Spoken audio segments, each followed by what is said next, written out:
Et notamment ce qu'ont fait les Warriors, c'est mettre un spy. Est-ce que tu sais ce que c'est un spy? Ils ont mis un spy sur Jalen Brunson. Alors un spy, c'est un peu un terme de NFL en fait, où parfois tu mets un défenseur, un safety, un cornerback, tu le mets un peu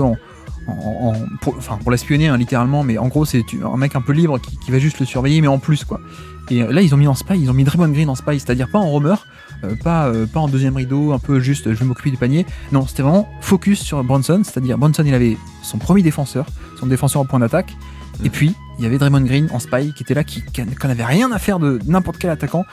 et il était juste là en fait, il était à 2 mètres de Brunson, et quoi que fasse Brunson, il était là, voilà. Donc c'était, il avait littéralement son garde du corps, c'était une espèce de prise à deux pendant tout le match, mais pas une vraie prise à deux quoi, tu vois, c'est juste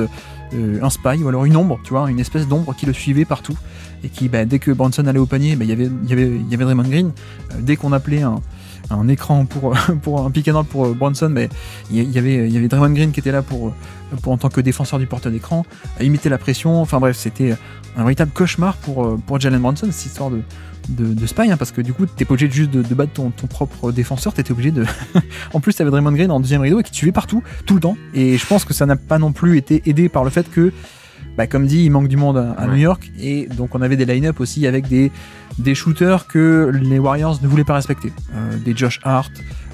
des Hartenstein, des Achua aussi, parfois les trois en même temps sur le terrain.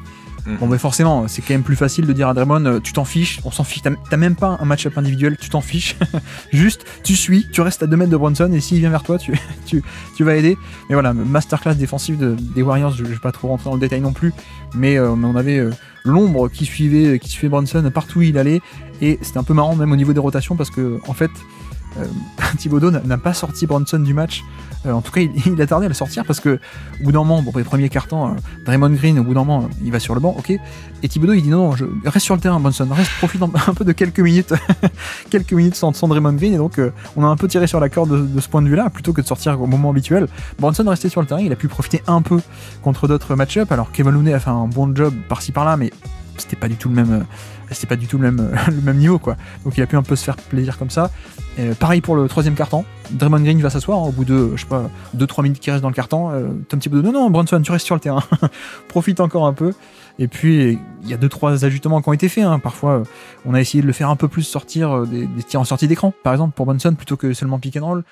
Ensuite en deuxième mi-temps on a essayé de le faire un peu des pick and roll entre petits, essayer d'aller cibler un Stephen Curry et de l'attaquer un peu sur isolation du coup. Mais voilà, c'était masterclass des Warriors qui en fait ont juste neutralisé complètement le pick and roll des Knicks avec cette stratégie, même si il y a quand même la nuance que c'est pas les vrais Knicks, parce qu'il y a quand même des questions de spacing. Peut-être que tu vois, s'il y a Anunoby à la place de Achua, peut-être que peut-être s'il y a plus de spacing tout simplement, il n'y aurait pas pu avoir cette stratégie à ce point. Merci d'avoir écouté cet extrait. S'il vous a plu, l'émission complète est disponible en description, et on se donne rendez-vous sur le feed principal du Basket Lab pour l'intégralité des podcasts. À bientôt.